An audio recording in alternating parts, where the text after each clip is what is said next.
Halo semuanya, kami dari kelompok 2, kelas MI 1D, mata kuliah Manajemen Umum.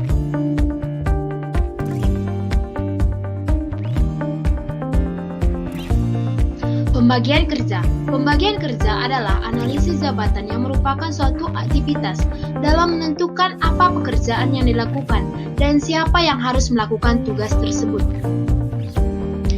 Pengertian pembagian kerja menurut beberapa ahli. Menurut Hasibuan 2007, pembagian kerja yaitu informasi tertulis yang menguraikan tugas dan tanggung jawab. Menurut Ripai 2004, pembagian tugas adalah hasil analisis pekerjaan sebagai rangkaian kegiatan. Menurut Popal 2008, pembagian kerja adalah rekaman tertulis mengenai tanggung jawab dari pekerjaan tertentu.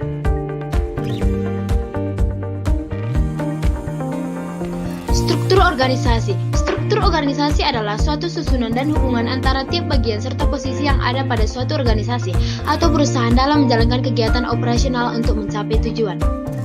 Unsur-unsur struktur organisasi terdiri atas spesialisasi aktivitas, standarisasi aktivitas, koordinasi aktivitas, dan sentralisasi dan desentralisasi pengambilan keputusan.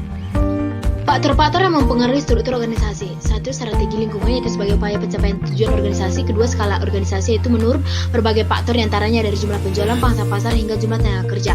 3. Teknologi, yaitu terkait dengan penggunaan alat bantu dalam sebuah organisasi. 4. Lingkungan, yaitu lingkungan yang dinamis menuntut organisasi untuk menyelesaikan diri secara dinamis.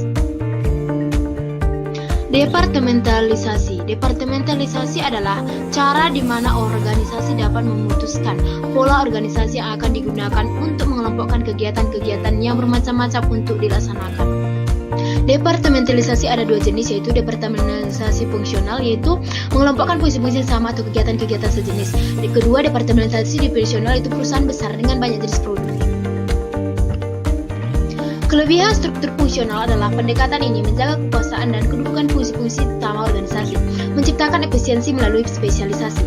Kelemahan struktur fungsional adalah struktur fungsional dapat menciptakan konflik antara fungsi-fungsi yang lain, menyebabkan kemacetan pelaksanaan tugas yang berurutan.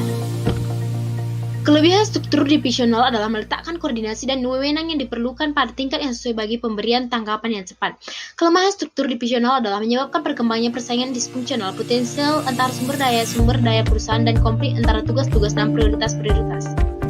Bentuk-bentuk struktur organisasi. 1. Struktur organisasi fungsional, yaitu berdasarkan fungsi manajemen seperti keuangan, produksi, pemasaran, dan sumber daya manusia. 2. Struktur organisasi divisional, yaitu berdasarkan kesamaan produk, layanan, pasar, dan letak geografis. 3. Struktur organisasi matriks, yaitu